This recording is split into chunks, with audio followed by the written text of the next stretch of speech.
So, let's continue.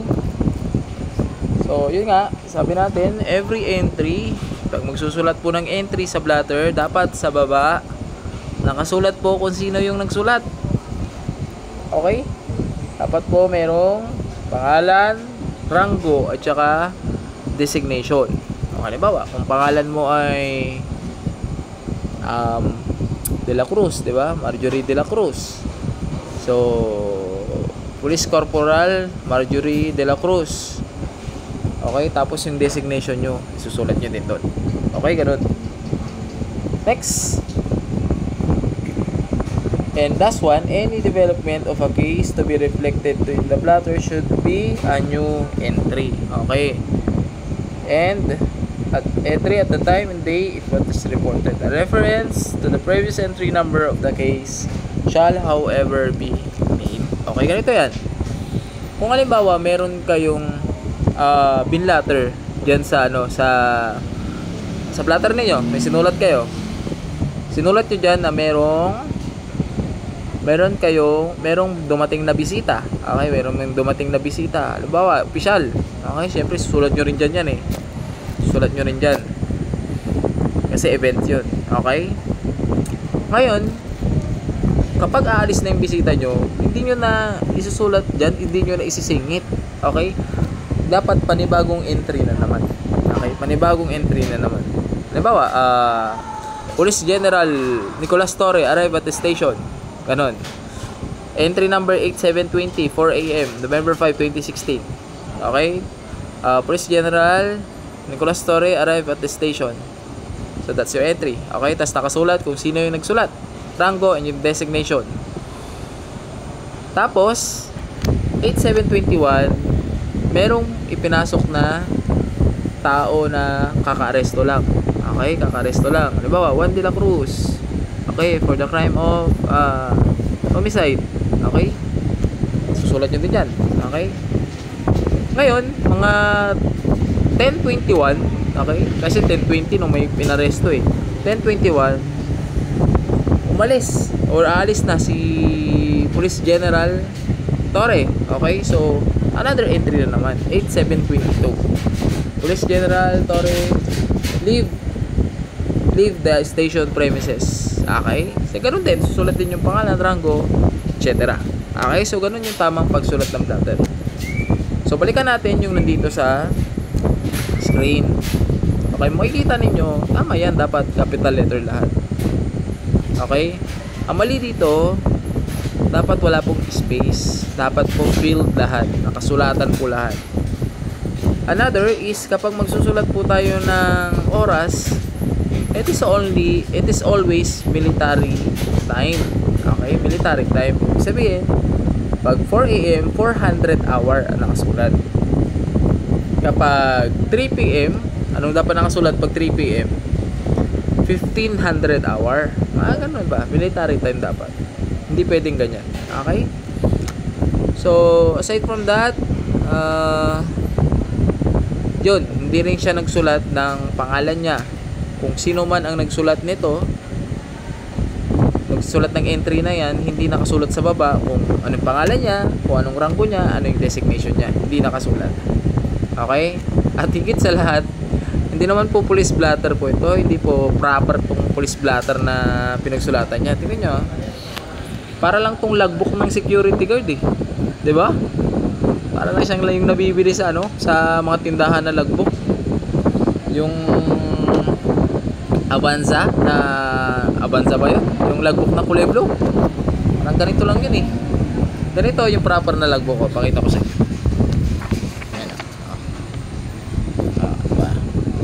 Nakita nyo, may entry number.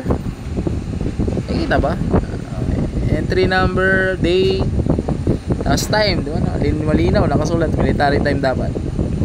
Tapos incident and events, tapos disposition. Okay, ayun ang proper na blatter. Okay, next. Okay, ito pa. As a general rule, all crime incident must be recorded in the official police blotter. Sabi na natin yan. Sabi din natin na a separate police blotter, however, shall be maintained for the offenses requiring confidentiality, like the Violence Against Women and Children, the VAUSI, the RA 9262. Okay, ano pa? Anti-Violence Against Women and Children, 9262 2004, and RA 9344, the Juvenile Justice and Welfare Act. Actually, hindi lang yan, dalawang yan eh. Napakarami pa pong batas na merong kinalaman sa juvenile or sa mga bata. 'Di ba? Hindi lang RA 9344. Meron din tayo diyang RA 10630. 'Di ba? Meron din tayo diyang PD 603. Okay? Lahat yan mo, kinalaman sa mga juvenile or sa mga kabataan. So, kung mga ganyan yung involved na crime, matik yan sa pink platter niya isusulat. Okay? Because that cases requires confidentiality. Hindi po yan basta-basta isinasa publiko. Kaya nga kung mapapansin niyo, lalo na sa sa TV, kapag merong mga minor na involved, hindi pinapakita yung muka, 'di ba? Naka-blurred yung muka or tinatakpan yung muka ng mga bata. Because that is a very sensitive issue. Ang gobyerno po ay pinangangalagaan ang mga kabataan. Okay? So, karagdagan sa official blotter, the duty police officer shall record the nature of the incident in the police blotter containing 5 W's and 1 H. Okay, isa din to. Hindi rin natin to nakita kanina dun sa sa example ng blotter kanina. Napakadali lang naman na magsulat ng blotter. Kailangan clear, 'di ba? Clear, concise and simple. Paano natin gagawin 'yon? By using a cardinal questioning or the answer to answer the cardinal questions, the 5 W's and 1 H. 'Di ba? Who, what, where, when, and why, and how. Napakasimple. Okay, next. In answering the 5 W's and 1 H and the case disposition, all such material details about the incident, including the nature of the action or the offense. So yun nga, the time, the date, place of occurrence, the names of suspect, victims, witnesses. Okay, tinatanong pag what, pag when, date, time. Pag where, place of occurrence, kung saan naganap. Pag tinanong naman yung who, hindi lang po yung victim mismo. Kailangan kasama din dyan sa platter ninyo yung suspect, yung witnesses kung meron, and yung victim. Sorry. Tapos, sa what naman, yung facts of the case. Okay? Anong nangyari? Significant circumstances that aggravate or mitigate. Pag sinabing aggravate, mapalala yung kaso. Mapataas yung kaso o yung penalty. Pag sinabing mitigate naman, mapababa. Okay? Kasi meron po tayong tinatawag na aggravating circumstances and mitigating circumstances. Actually, mapag-aaralan nyo naman yan sa criminal law book 1 ninyo. Yung tinatawag natin na GEMAA. Justifying, exempting, mitigating, aggravating, and alternative circumstances. Okay, so hindi ko na pakikialaman yung tatlo. Yung dalawa lang aggravating tsaka mitigating. Pag sinabi kasing aggravating, ito po yung mga kondisyon or pangyayari, sitwasyon na kung saan kapag nakita ito dun sa pag-iimbestiga ng kaso, maaari po nitong mapataas yung penalty nung kaso. Okay? Kasi nga during kapag magbibigay po ng penalty sa mga akusado, halimbawa pagbabasahan na ng saktal, diba? Or babasahan na ng hukom, diba? Meron ng tawag dito final judgment, diba? Meron tayong tinatawag na minimum, medium, and maximum. Minimum, medium, and maximum.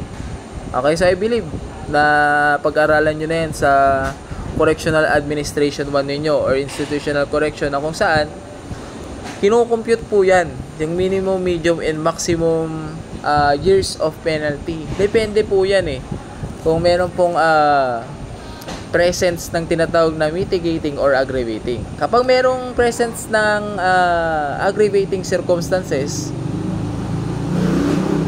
imbis na mababa lang yung penalty, alam mo, imbis na sa gitna lang, magiging maximum period yung penalty. Okay? Magiging maximum period yung penalty nung akusado. Okay? Pero kapag meron namang presence ng mitigating circumstances, magiging minimum lang. Okay? Maaring maging minimum lang, or kung mas mababa yung, or mas marami yung mitigating circumstances na involved, imbis na reclusion temporal yung kanyang penalty, maaari itong mas bumaba sa prison mayor. Okay? So mas magiging mababa yung kanyang period of sentence. Or degree of sentence. Kasi nga pag period, minimum, medium, and maximum, period yun. Pero pag sinabing degree, yun na yun, yung reclusion perpetua, reclusion temporal, prison mayor, yun yung tinatawag natin na degree.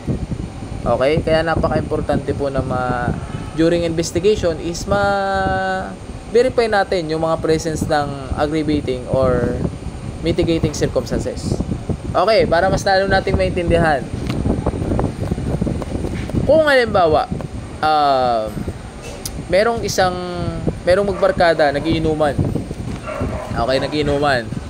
Ngayon, meron silang topic na hindi na pagkasunduan. Diba? Meron silang topic na hindi na pagkasunduan. Ngayon, nag-aaway sila. Kasi lasing na sila parehas eh. Nag-aaway sila.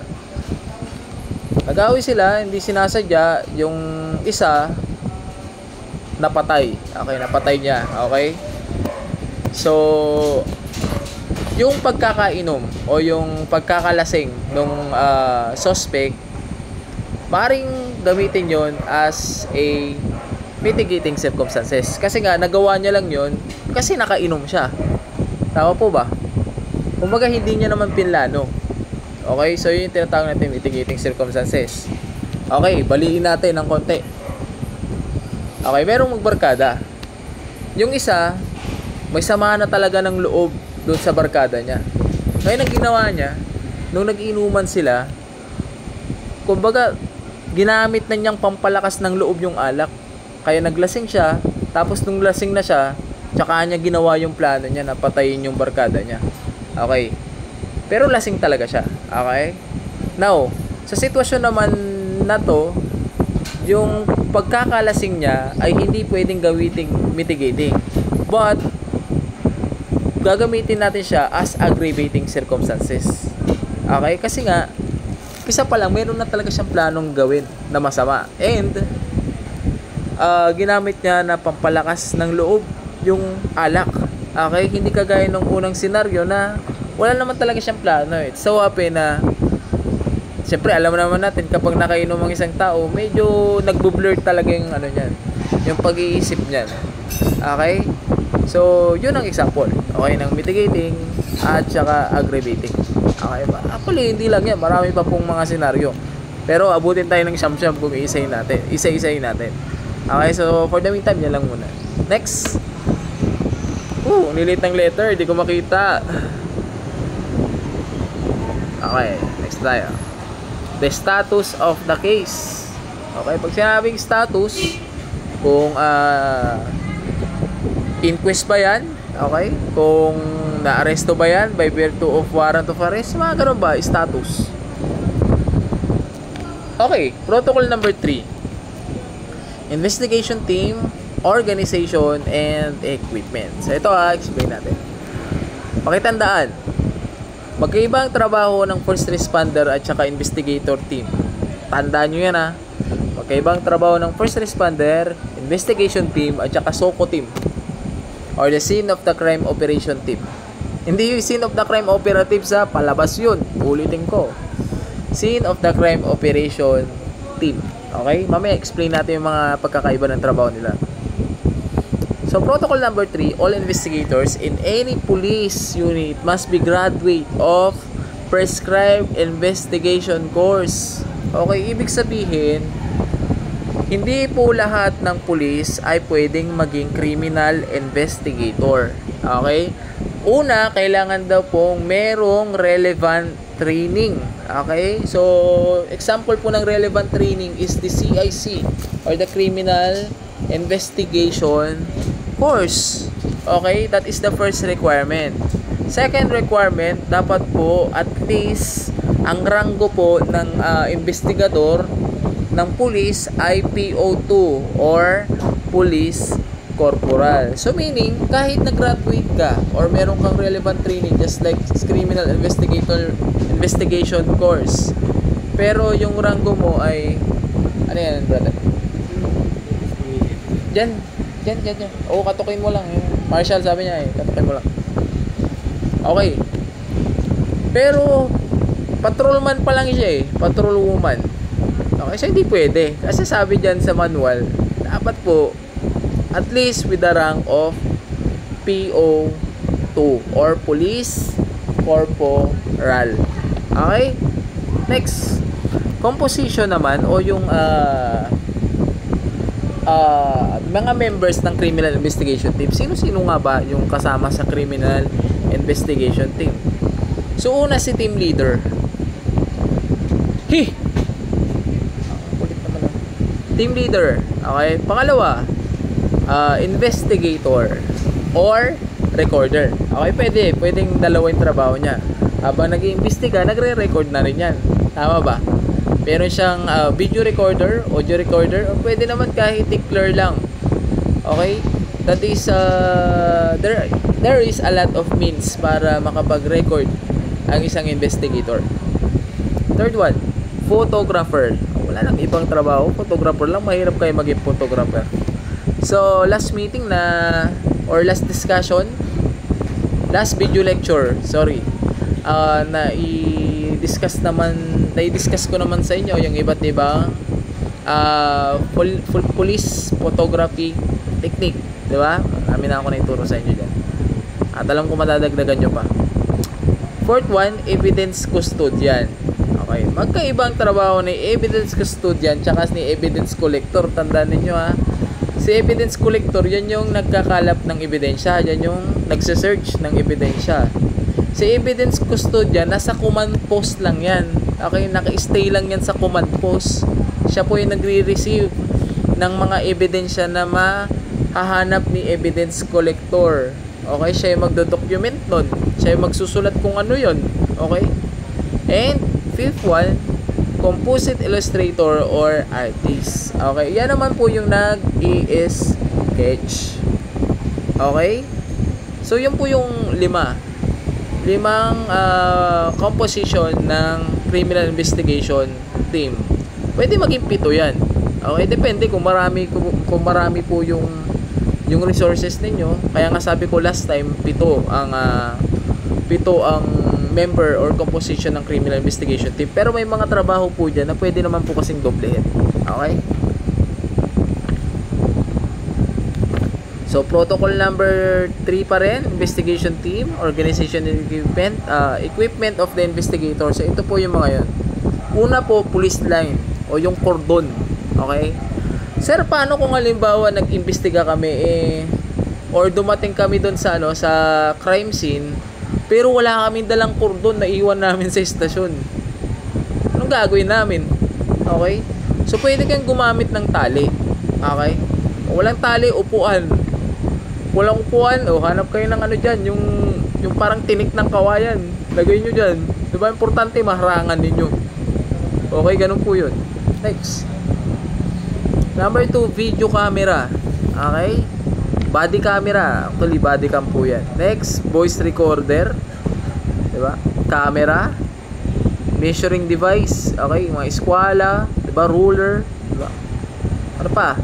Gloves. Of course, napaka-importante po ng gloves. Never touch any evidence kung hindi po naka-gloves. Kasi mata-transfer po yung fingerprint natin doon sa mga evidence. Flashlight. Diba? Fingerprint kit. Evidence bag. Pag sinabing fingerprint kit, ano po yan? Yan po yung ginagamit na pangkuha ng latent print. Okay, pag sinabing latent print, ito po yung mga print na naiiwan sa crime scene. Mga fingerprint na naiiwan sa crime scene. Hindi po nakikita po yan. Hindi po yung nakikita ng visible eye. Okay, mahirap pong makita po yung visible eye. Kailangan pong gawan ng technique po yan. Sometimes yung iba gumagamit po sila ng ultraviolet rays para makita yung mga fingerprints. Then gumagamit naman po ng black powder para naman ma-lift or makuha yung fingerprint. Kasi ganito yan guys. For example, cellphone. May naiwan na cellphone sa crime scene. Now, syempre pag cellphone, may fingerprint ba yan? Yes, may fingerprint yan, pero hindi mo siya makita with your naked eye, di ba? Hindi mo siya basta makikita. Kung makita mo man, maaninag mo man, hindi mo kayang damputin yung fingerprint na yan tapos ilagay mo sa coupon band, di ba? So, anong gagawin natin? Meron pong nilalagay dyan na black powder. Okay? For example, nakita natin na merong bakat ng fingerprint. Para may transfer natin yung fingerprint na yon sa coupon band for documentation, kailangan natin ng black powder. Ipupupot po natin doon sa fingerprint. Okay? Doon sa latent fingerprint. Ipupupot po natin doon. Dapat hindi masyadong makapal, hindi rin masyadong manipis.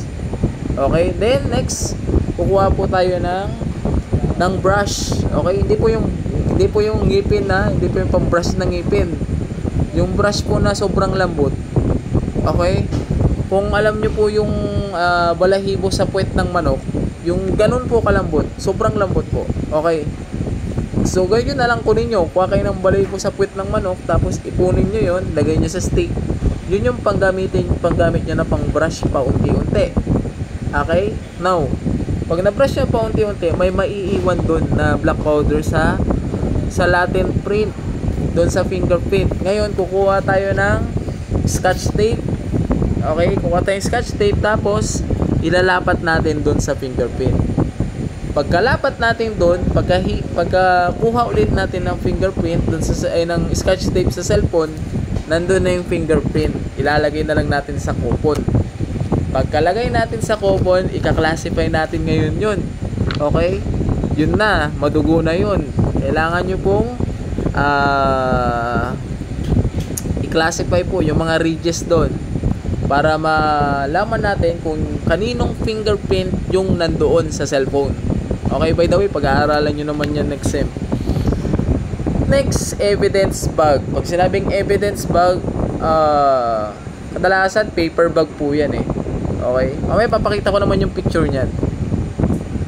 Evidence tag naman para sa mga malalaking evidence. Kung hindi po kasya sa evidence bag, evidence tag ginagamit. Ano pa? Evidence bottles or vials. Pag sinabing evidence bottles, yung mga sobrang liliit na ebidensya. Halimbawa, hibla ng buhok. Okay? Hibla ng tela. Okay, naiwan sa crime scene. Pwede mo ilagay doon sa evidence bottle. Kasi pag inilagay mo sa evidence bag yan, baka ma-misplace na naman. Halos hindi mo makita sa sobrang liit. Ano pa? Investigator stickler. Okay, yung maliit na notebook tickler ang tawag doon, for your information po.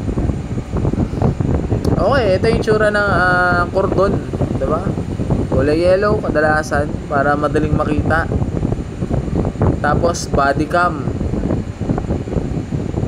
So, ang body cam po 2021 pa lang yan. Meron ng memorandum ng Supreme Court na dapat po lahat po ng mga police ay may suot na body camera, pero hindi ko alam paano nangyari. Parang wala na ako nakikita ang body camera ngayon. Okay, audio recorder. So ito po yung kadalasan na ginagamit. Pero ngayon, cellphone na lang, 'di ba? Siyempre, measuring devices, ba, eskwela, metros, ruler. Okay, ito evidence bag. Kung papansin nyo sa evidence bag, nakasulat po dyan ay okay, hindi ko ma-zoom. Sorry. Hindi pala siya ma-zoom. Tignan nyo na maigi. May agency. Kung anong ahensya ng gobyerno yung nagkolekta ng ebidensya, di ba? Pangalan, yan, so on so forth. Sa baba makikita nyo chain of custody. Okay? Chain of custody, sinusulat po dyan yung pangalan nung may hawak ng ebidensya, kung kailan niya to hawak.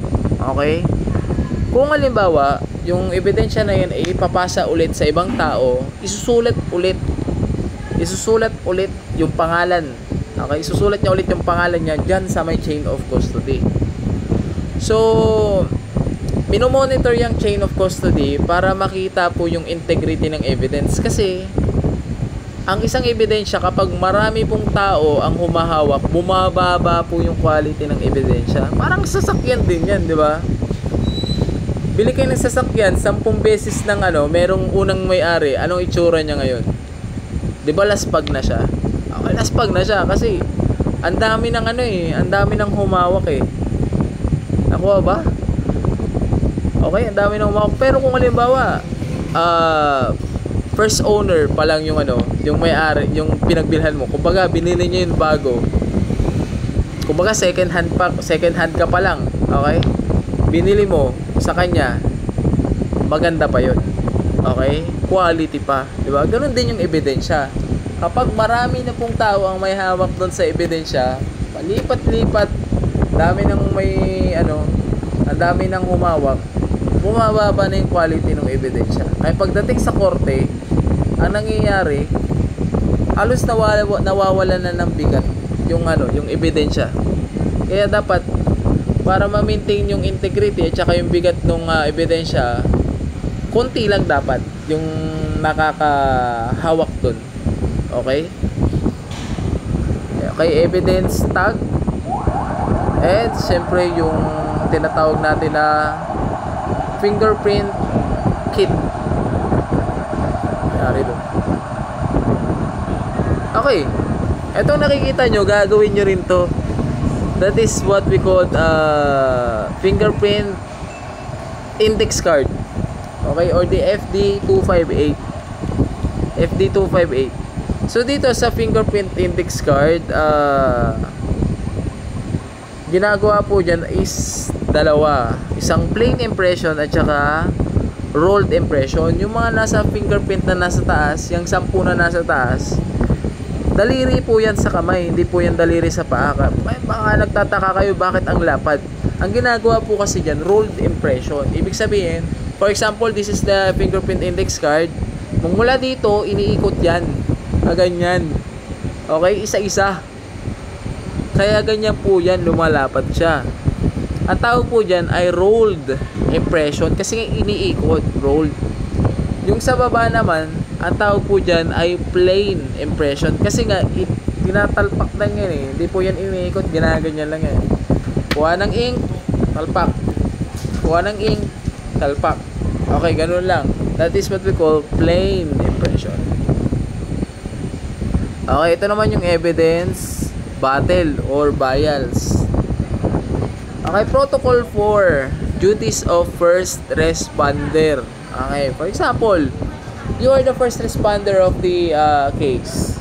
Kayo yung pinakamalapit sa crime scene, kaya kayo yung pinapunta. First of all, proceed to the crime scene to validate the information received. Alam naman natin na maraming prank calls na nagaganap, pero hindi natin pwedeng husgahan na prank call yun unless hindi pa natin pinupuntahan. Kahit kami dito sa Bureau of Fire, may mga prank calls din kami. Sasabihin na may sunog pero wala naman. Okay, pumunta kami doon, nagmamadali kami. Wala namang sunog. Okay, pero kung nyo gagawin nyo, may kaso doon. Yung mga prank calls na yan, lalong-lalo na pag may kinalaman sa sunog, pwede po kayong kasuhan dyan. Nasa po yan, nasa Fire Code of the Philippines.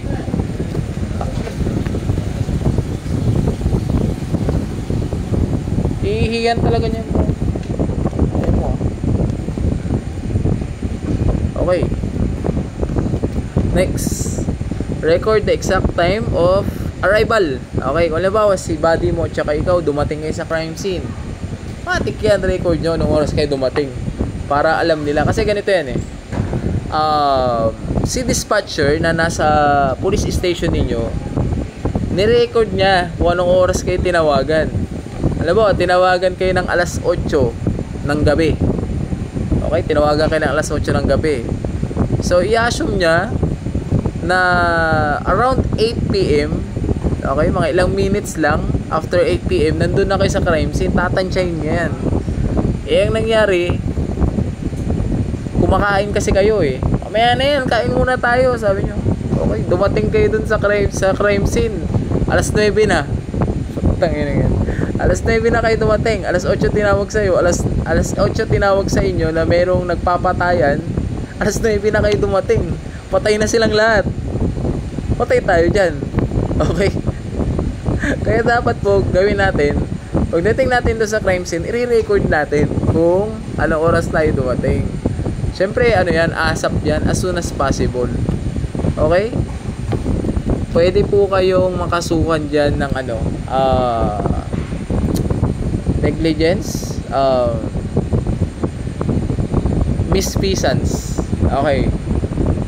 Misfeasance. Kasi mali yung ginawa nyo na masyado kayong late na dumating. Kasi tatlo yun, di ba? Misfeasance, malfeasance, at saka nonfeasance. Okay? Pag sinabing nonfeasance, wala kayong ginawa. Nonfeasance. Pag sinabing misfeasance, mali yung ginawa. Okay? Mali yung ginawa nyo.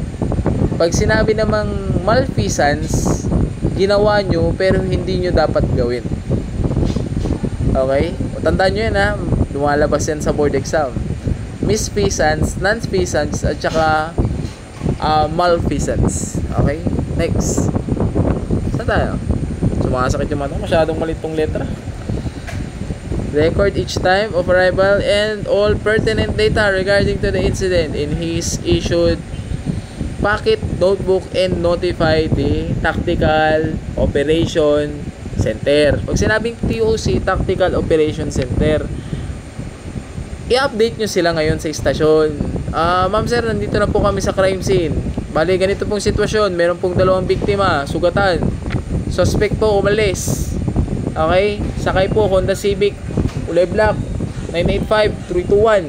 Okay, sasabihin nyo pati plate number. 'Di ba? Kung malalaman nyo kagad, itatawag nyo kagad. Ngayon, si Tactical Operation Center, itatawag ulit niya sa mga nearby units para mahuli yung suspect. Okay? It could be dalawa yan. Hot pursuit operation at saka dragnet operation. Yan ang gagawin nila para mahuli yung suspect.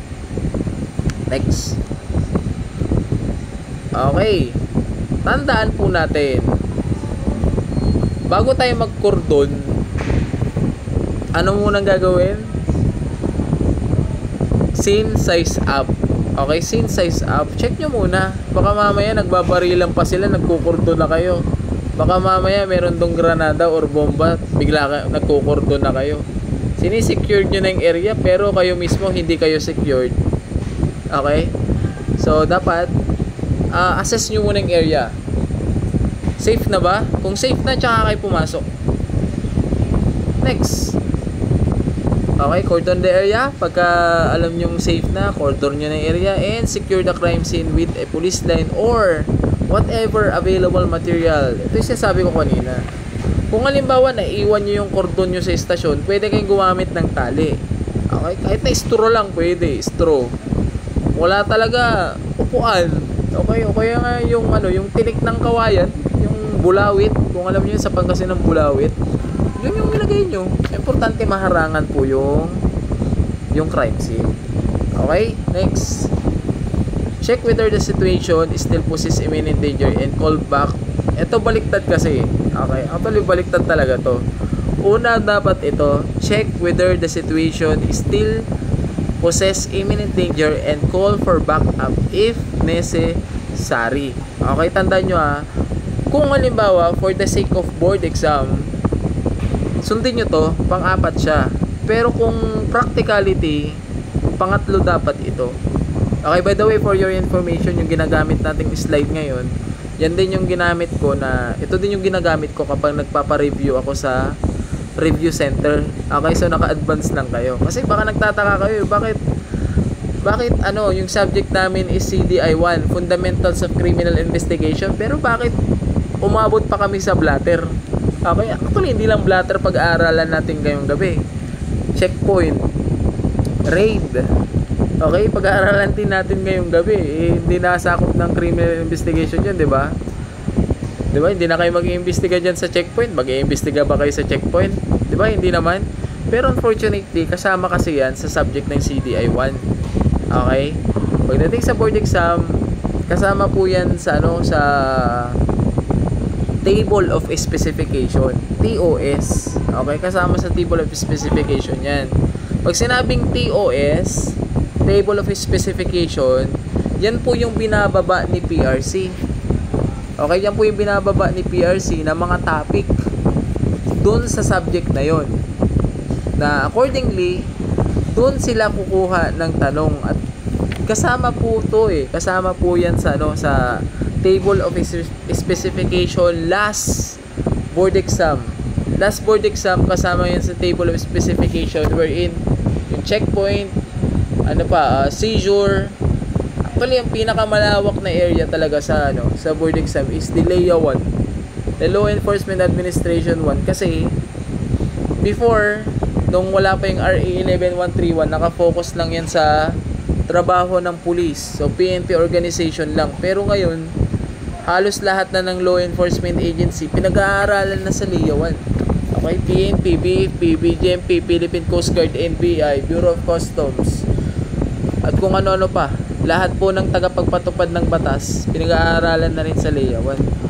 So, ganun po kahirap ang board exam ngayon. Kaya yung mga patamad-tamad dyan na aasa na lang sa review center, pagka-graduate ninyo, mag-isip ulit kayo.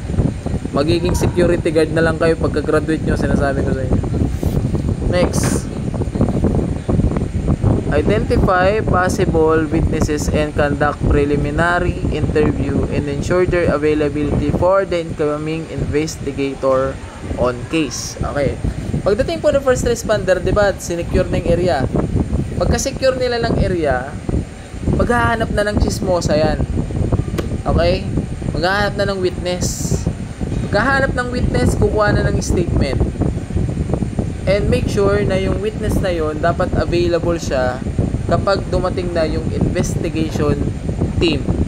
'Di ba? Kasi pero madali na lang yun Pagdating kasi ng ng first responder, matik yan, susunod na kagad yung investigation team. Undawin na kagad yan. Okay? Ang kailangan mo lang gawin, i-assure mo na kapag dating nila doon, available yung witness mo para makausap din nila. Okay? Para makuha na ng sinumpaang salaysay. Okay? Sworn statement. Next. Arrest the suspect. Okay, matik yan, di ba? Kung halimbawa, nandun pa rin yung suspect, nabutan nyo, nagsasaksakan pa sila yung dalawa Okay?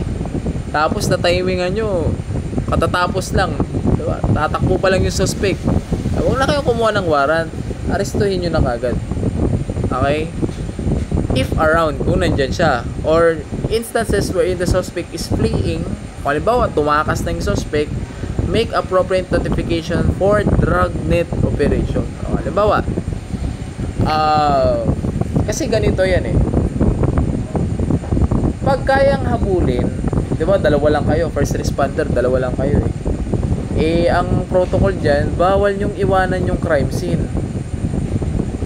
Ngayon na timingan nyo yung suspect, tatakas na di ba? Tatakas na. So ano mangyari? Yung isa hahabulin niya. Okay, habulin niya. Kung kayang habulin. Okay? Pero habang hinahabol niya, dapat tinatawag na rin. Tinatawag na rin yan dun sa TOC, sa Tactical Operation Center ng presinto nyo, na meron kayong hinahabol. Kung halimbawa, kung ang sasakyan niya ay Honda TMX 155, kulay red, sasabihin nyo rin kung saang direksyon siya. Okay? Ngayon, bahala na si dispatcher dun para itawag sa mga kasamahan nyo sa ibang unit na mag-conduct sila ng dragnet operation. May say dragnet operation, yun po yung parang inenet nila, di ba? For example, parang isda, di ba? Yung isda. Kung alam nilang yung isda papunta sa north, syempre doon sila magbabato ng net para mahuli yung isda. That is what we call dragnet operation. So, ibig sabihin, kung saan yung possible na dadaanan ng suspect, doon na mag-aabang yung mga kasamahan po ninyong pulis. Okay, so doon sila magkakandak ng checkpoint. Okay. Next. So ito yon. Dragnet operation is a police operation purposely to seal off the possible or probable exit points of fleeing suspect from the crime scene to prevent their escape. That is what we call dragnet operation. Sinabing hot pursuit operation, or the other term for hot pursuit is fresh or immediate pursuit. It is the urgent and direct pursuit of criminal suspect by law enforcement officer or belligerents under international rules of engagement for military forces. Okay, note. When you say hot pursuit, it is usually last for 1 hour to 4 hours. Okay? Baka mamaya kasi, pag sinabing hot pursuit, yun yung hahabulin mo yung suspect. Alam mo, meron siyang sasakyan. May sasakyan ka din, syempre, alangan takbuhin mo yun. May sasakyan siya, may sasakyan ka din. So, maghahabulan kayo, habulin mo siya. Hanggang sa mahuli mo. Kailangan tatagal lang yung hot pursuit operation mo ng 1 to 4 hours. Hindi pwedeng lumagpas ng 4 hours yan. Kasi baka isipin nila, kasabwat mo pa yung suspect na hinahabol mo. Mantakin mo, 5 oras na kayo naghahabulan. Hina mo naman, di mo mahabol yun. Diba?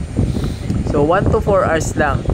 So, 1 to 4 hours after the crime was committed, beyond that is questionable and borderline illegal. Okay? Tandaan nyo ha, 1 to 4 hours lang. Sir, paano kung halimbawa naka big bike siya eh. Pagbilis talaga eh. Okay, sasakyan ko Honda RS125 lang. So, hindi talaga ako makakabol. O yan, justifiable yan. Diba? Kung mga ganyang senaryo, dragnet operation ang gagawin. Pero kung halimbawa, rusi lang yung motor niya, ikaw naka-Honda ka, tapos inabot ka pa ng 4 na oras na habulan, di ba? Napaka-engot mo naman kung ganun.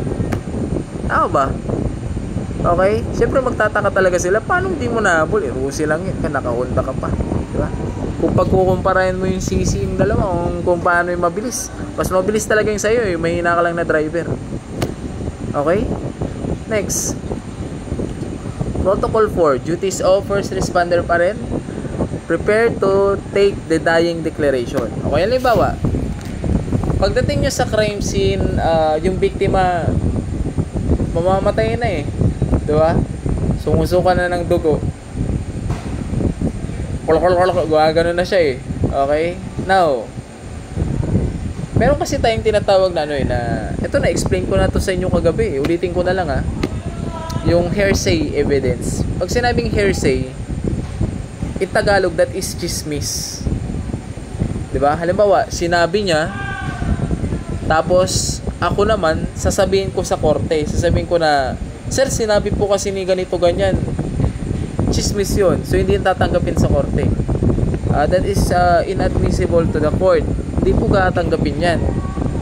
Pero kung halimbawa, yung biktima ang nagsabi sa'yo, tapos ikaw ang nagsabi sa korte, hearsay din yun. Tama? Pero, ang exemption doon, kung yung biktima na yon ay patay na. 'Di ba? Yung tinatawag po natin na dying declaration. Okay, pag sinabing dying declaration, ano po 'yan? Napakatindi po na ebidensya niyan. 'Di ba? Kasi siya mismo nakita niya eh. Nakita niya kung anong ginawa. Nandun siya mismo, siya nga yung biktima eh. 'Di ba? So napakalakas po na ebidensya niyan. That is a dying declaration. So that is the only exception to the general rule of hearsay evidence. Na kapag ang hearsay evidence, hindi yan tinatanggap, chismis yan eh. Pero kapag dying declaration, kahit chismis pa yan, tinatanggap po yan na ebidensya. Kasi nga, alangan naman tawagin mo pa, patay na nga eh. Paano mo pagsasalitain sa korte yung taong patay na? 'Di ba? Common sense. So, hindi na. Okay? So, that is what we call dying declaration. So, dapat, si first responder, dapat laging may dalang declare yan. Okay, mas maganda nga kung may record yung yung video or audio. Okay, audio para mas matindi, mas kapanipaniwala. Okay. The death is imminent and the declarant is conscious of the fact. Okay, ito pa yung mga requirements na kailangan or requisites para matanggap ang isang dying declaration. Una, yung death, okay, is imminent. Kumbaga, malapit na talagang mamatay. isang ubo na lang mamamatay na, mga ganun ba? Okay. Next, that the declaration refers to the cause. Ito sabi pa dito, the death is imminent and the declarant is conscious. Pag sinabing conscious, alam niyo yung nangyayari, di ba? Kasi meron po yung mga victim na kung saan lasing lasing.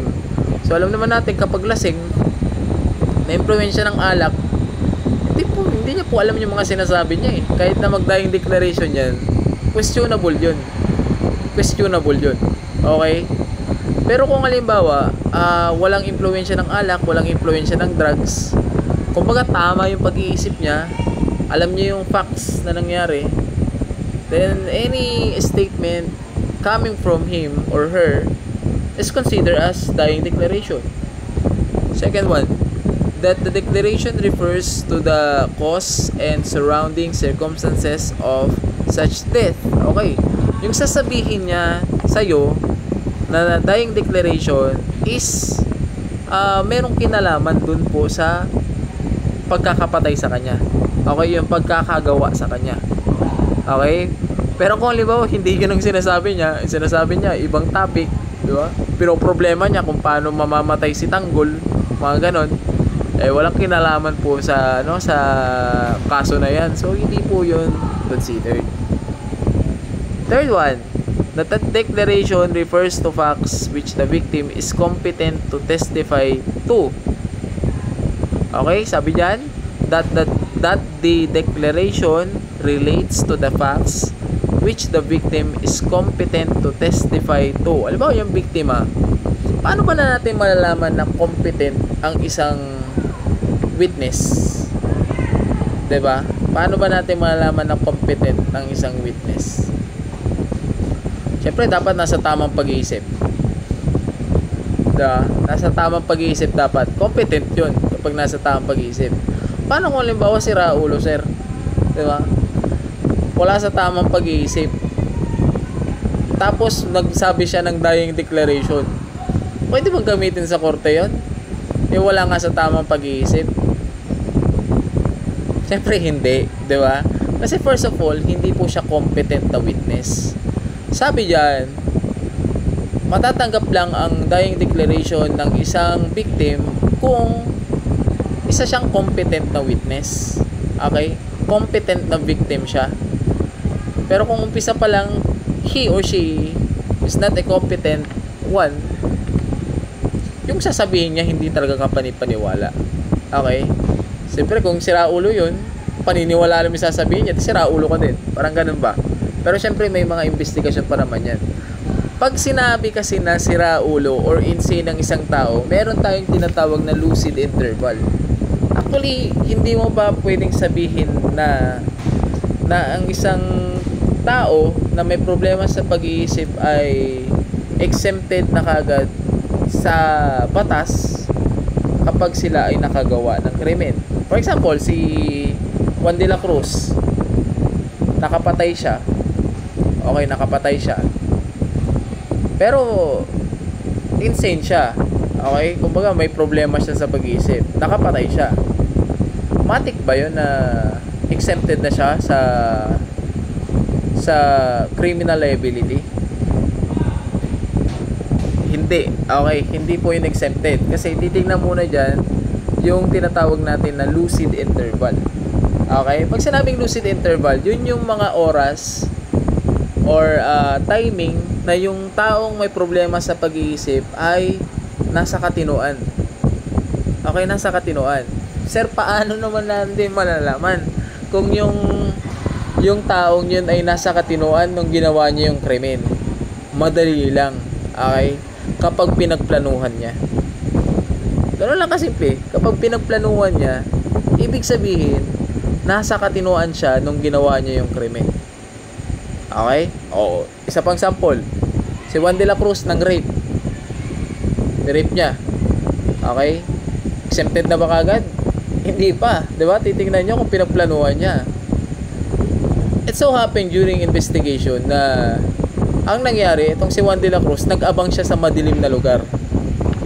Nag-abang siya sa madilim na lugar, tapos tinimingan niya na talagang maganda yung ni-rape niya.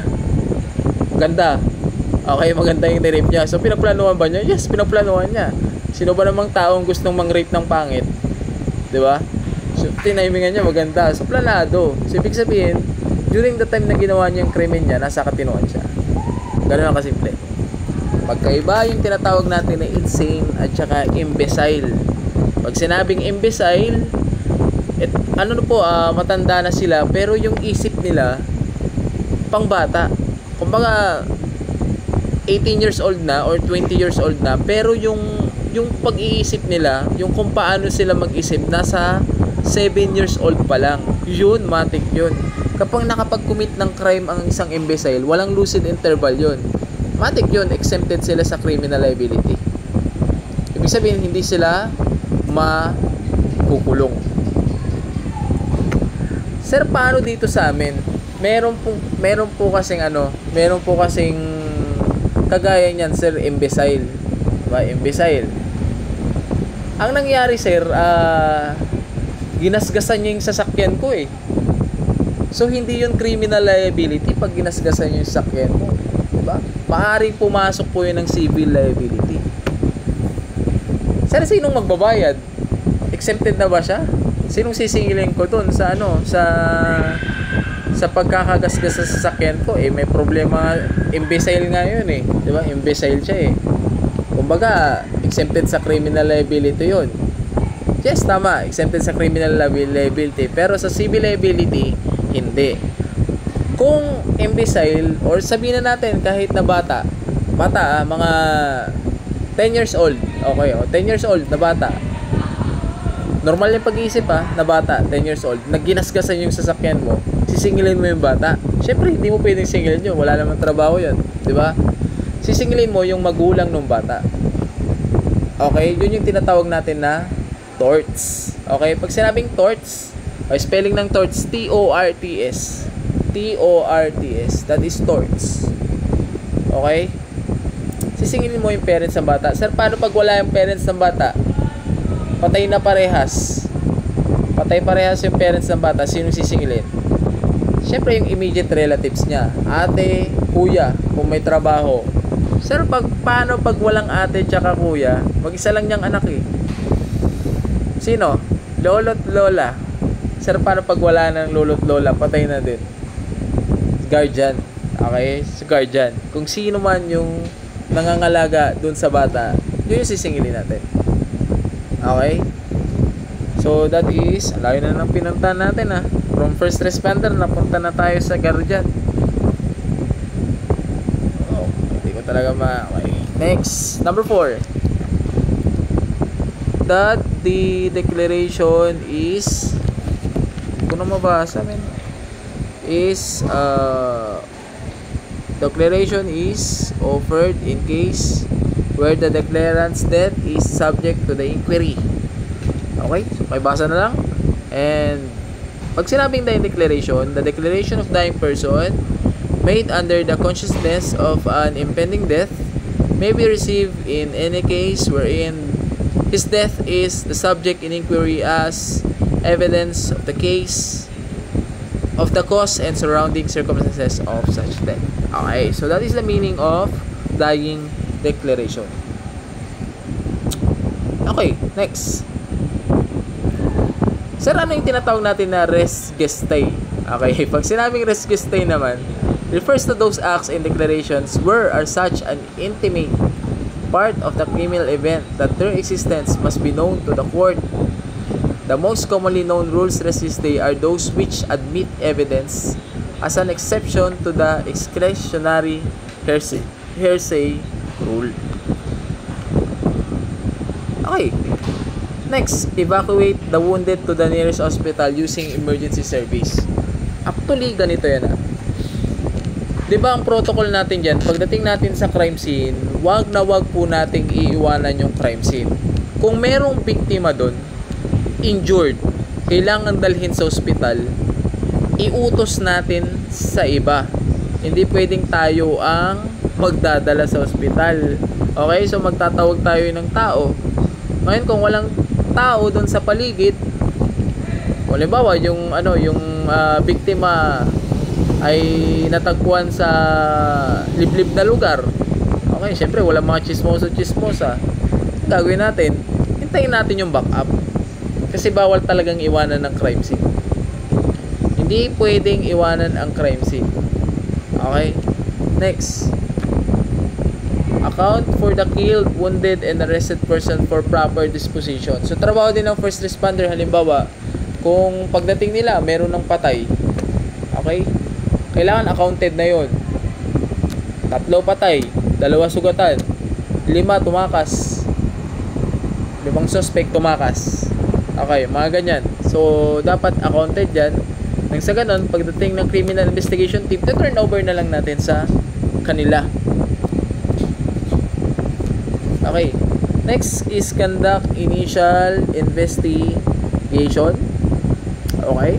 Then, last one, brief the investigator in case upon arrival and turn over the crime scene. Yan. Kasi nga magkaibang trabaho ng first responder and criminal investigation team. So, once na dumating na yung criminal investigation team, it's your job or duty as a first responder to turn it over dun sa kanila. Okay, so sasabihin natin sa kanila yung mga circumstances na napansin natin. Tapos sila na bahala dun. Then, escape na kayo. Exit na kayo dyan. Okay, and conduct inventory on the evidence taken from the crime scene. Inventory receipt should be properly signed by first responder, SOCO, and the investigator. Okay, protocol number 5.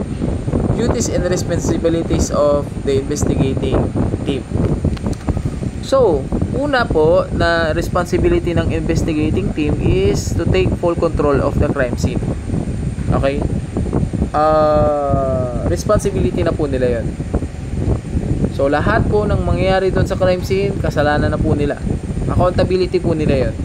Take full control of crime scene to include the conduct of crime scene search, taking of photographs, making sketches, lifting of fingerprints, marking of physical evidence, chain of custody, the transmittal of evidence to the crime laboratory, interview of witness, gathering evaluation of evidence, follow up the case, and documentation and filing of appropriate charge in courts. Next, establish command post. Okay, yung command post mo makikita lang po yan sa tabi ng crime scene.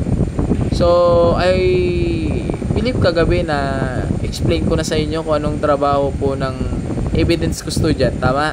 Nandun sila sa command post. Doon po isosurrender yung mga evidence na makukuha. Designate a holding area in the immediate vicinity of the crime scene for media, VIP, and other personalities present. Conduct case conference with first responders, SOCO, or other law enforcers and rescue personnel. Note any secondary crime scene if situation requires and release the crime scene after investigation. Okay, Protocol 6, investigation of suspect. So first one, procedure when arrest is made. Una, secure the person arrested. So kailangan pong pusasan. Saan? Sa leeg? Hindi, sa kamay. Tapos dapat nasa likod. Pangalawa, inform the arrested person on the cause of his arrest. Bakit mo siya inaresto? Ikaw, Juan de la Cruz, inaresto kita sa salang pagpatay kay Pedro Guar. Okay, may karapatan kang manahimik. Ano man lang sabihin mo ay pwedeng gamitin laban sa'yo. Pwede kang kumuha ng sarili mong abogado at kung wala kang pangkuha, ang gobyerno ay kukuha para sa'yo. Naiintindihan mo ba ang mga karapatang ito? Okay. So in short, the Miranda Doctrine. Third one, conduct thorough search weapons or other illegal materials against the suspect. So babalik tayo sa first topic natin. Hindi natin kailangan ng search warrant kapag meron na pong warrant of arrest. Pwede rin na hindi na natin kailangan ng search warrant kahit wala tayong warrant of arrest o yung tinatawag natin na in flagrante delicto. Yung bang nahuli natin sa akto na gumagawa ng krimen, pwede ba nating arestuhin? Yes. Pwede ba nating kapkapan? Yes. Pwede. Pwede tayong mag-body frisking. Okay, for what? To search for weapons and illegal materials. Baka mamaya meron siyang baril. Hindi mo kinapkapan, dinala mo sa presinto, may dala palang bomba. Tapos time bomb pala yun. Hindi patay lahat ng pulis sa presinto. Okay, so kailangan po nating kapkapan. Fourth one, use reasonable force in making arrest. Pag sinabing reasonable, yung katanggap-tanggap na puwersa lang. Halimbawa, kung aarestuhin yung isang tao lang, kailangan nyo bang magdala ng tangke? Kailangan ba 10 pa kayo mag-aaresto? Isang tao lang yung arestuhin nyo, ha? Si President Duterte, isang tao lang yun, senior citizen, ang nag-aresto, 2 batalyon, sundalo, tsaka pulis. Ha? Reasonable force ba yun? Hindi ko alam kung reasonable force yun, ha? Pero sa tingin ko, hindi yun reasonable. Kasi nga, masyado silang marami para sa isang tao na arestuhin. Diba? Masyadong marami yung ginamit na resources. O baliktarin natin. Halimbawa, yung arestuhin, sindikato. Diba? 20 na membro ng sindikato. Tapos naka high powered firearm. Diba? Lahat sila naka M16, AK-47. Tapos ang gamit nyo 9mm, dalawa lang kayo ng body mo. Reasonable force ba 'yon? Hindi, pagpapakamatay 'yon, di ba? So sabi diyan dapat reasonable force. Okay? It is upon our discretion as a law enforcement officer kung gaano karaming resources yung kailangan natin when conducting an arrest. Okay, nasa sa inyo yan. Kung kaya nyo, 2 yung arestuin nyo, 2 din kayo mag-aresto. Kung kaya nyo, why not? Diba? Basta reasonable yung force. Wala namang nakita dyan sa manual na ratio na kailangan yung gamiting resources. Kahit halugubin nyo yung PNP manual, hindi nyo makikita dyan na halimbawa, kung yung suspect ay 10, kailangan 20 kayo mag-aresto. Wala kayong makikita ganyan. Ang sabi lang dyan, reasonable force. Okay? Next. Confiscated evidence shall be properly documented and marked. And last one, bring the arrested person to the police station for investigation. Okay? Actually, kulang to eh. Bring the arrested person to the nearest. Okay? Yung pinakamalapit na police station. Baka mamaya kasi inaresto nyo sa Pampanga, dalhin nyo pa sa Pangasinan. Hindi. Okay? So kung saan ang pinakamalapit na police station, doon nyo siya dadalhin.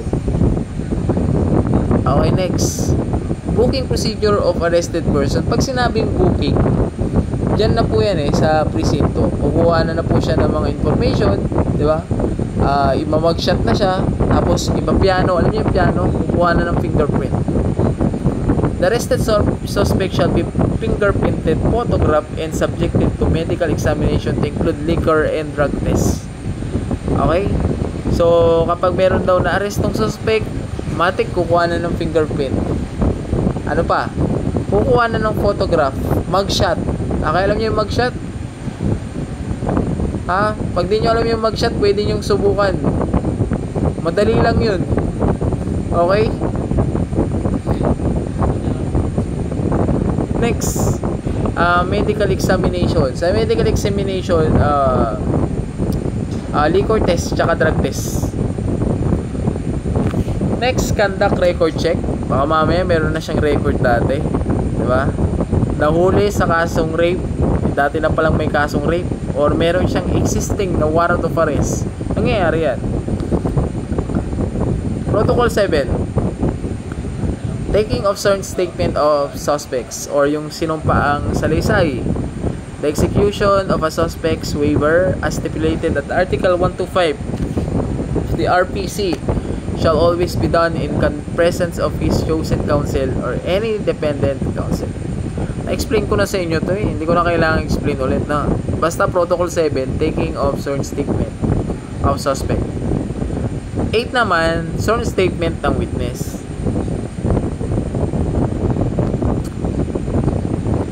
Okay. Sworn statement of affidavit complainant and witness must be taken immediately by investigator on case. So, hindi lang si suspect ang kinukuha na nagsinumpang salaysay, bagkus pati din si complainant, si witness. Kailangan. Affidavit of arrest, arresting officer must be taken immediately, not later than 24 hours. Dapat sa loob ng isang araw, makuha na mo sila ng sinumpang salaysay, mga sir, ma'am. In inquest cases naman, diba, warrantless arrest, the investigator in case and the arresting officer shall observe Article 125, the 12, 18, and 36 hours. Protocol 9, preparation of reports and filing of charges. The investigator in case shall submit the following. First one, spot report. 24 hours. Saan ipapasa? Higher headquarter. Progress report. Okay, tandaan nyo, magkakasunod to Pagkatapos ng spot report, progress. Tapos ng progress, 4 or the after operation report. Pangapat, final report of the case. And panglima, accomplishment report. Lima lang yun Spot report, progress report, after operation report, final report, and accomplishment report. Protocol number 10, procedures in the release of crime scene. Pag sinabing release of crime scene, ibabalik mo na sa may-ari yung crime scene. Ensure that the appropriate inventory has been made. For example, nangyari yung patayan sa beer house ni Juan de la Cruz. Okay? So business establishment, doon nangyari yung patayan. Okay? So bago po ibalik ng PNP yung crime scene doon sa may-ari kay Juan de la Cruz, kailangan muna ng mga to. Una, ensure that the appropriate inventory has been made. Tama yung pagkaka-inventory dapat. Second one, release the accomplished only after completion of final survey. Pag sinabing final survey, yung huling ikot, si team leader mag-iikot ulit sa crime scene, titingnan baka may nakaligtaan.